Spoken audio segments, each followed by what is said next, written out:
Bonjour à tous, je suis Astrid Steiner, je suis naturopathe et réflexologue et je vous accueille toujours dans mon cabinet Vitalise à Gap dans les Hautes-Alpes. Je suis ravie de vous retrouver pour la suite de ces vidéos que j'ai consacrées sur le grignotage à la maison. Alors dans mes deux précédentes vidéos, je vous ai donné des conseils et des astuces pour manger plus sainement et dans les prochaines, je vais vous parler de ce qui nous pousse en général à grignoter. Et aujourd'hui, je vais vous parler plus spécifiquement de l'ennui. L'ennui, je suis sûre que vous le connaissez. On est tous déjà passés au moins une fois par une période d'ennui. Et alors qu'est-ce qui se passe quand on s'ennuie?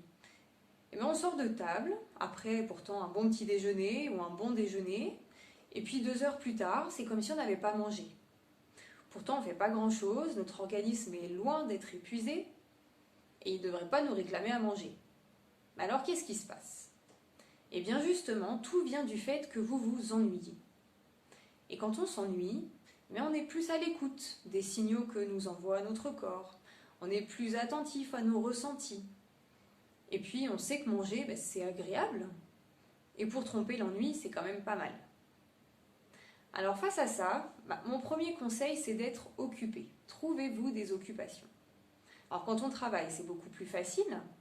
Mais alors qu'est-ce qu'on fait quand on est en week-end, quand on est en vacances ou quand on passe un long moment à la maison?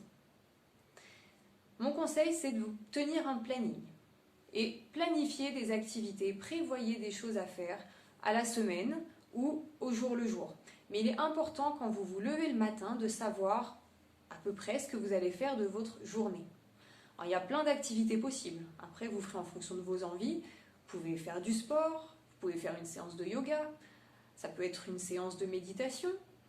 Pourquoi pas bricoler, jardiner, cuisiner. Vous pouvez faire de la couture, apprendre à dessiner, faire de la peinture. Il y a des tas d'activités. Je vous invite aussi à aller voir un peu tout ce qui se fait sur les réseaux sociaux. On trouve énormément d'idées, énormément de tutoriels, de choses à faire à la maison. Il y a des mines d'informations sur des tas d'activités.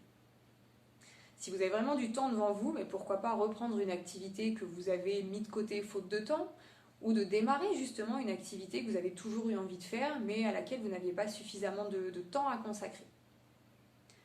Une autre astuce qui fonctionne aussi pas mal, quand vous sentez la faim arriver, et ce malgré un repas qui a été correct, c'est d'aller prendre l'air, aller marcher, aller vous promener, aller vous oxygéner.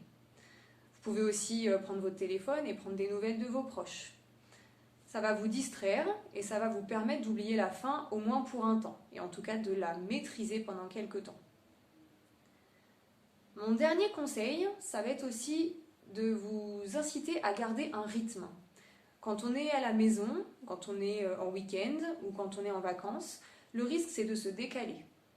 D'habitude on est tenu par un rythme, le rythme social, par le travail, par des horaires de repas, rythmé peut-être par l'école. Et quand on se retrouve à la maison, on perd ce rythme. Et on va se coucher plus tard, on va faire des grasses matinées, traîner en pyjama, passer beaucoup plus de temps à table ou à l'apéritif. Et notre organisme a horreur de ça. Notre organisme, il aime la régularité. Donc pour éviter de ressentir la faim toute la journée, même si vous mangez correctement, je vous invite à garder un rythme et des horaires les plus fixes possibles la semaine comme le week-end. Voilà, vous l'aurez compris, votre envie de manger, elle dépend de votre activité et l'ennui, il vous pousse à manger.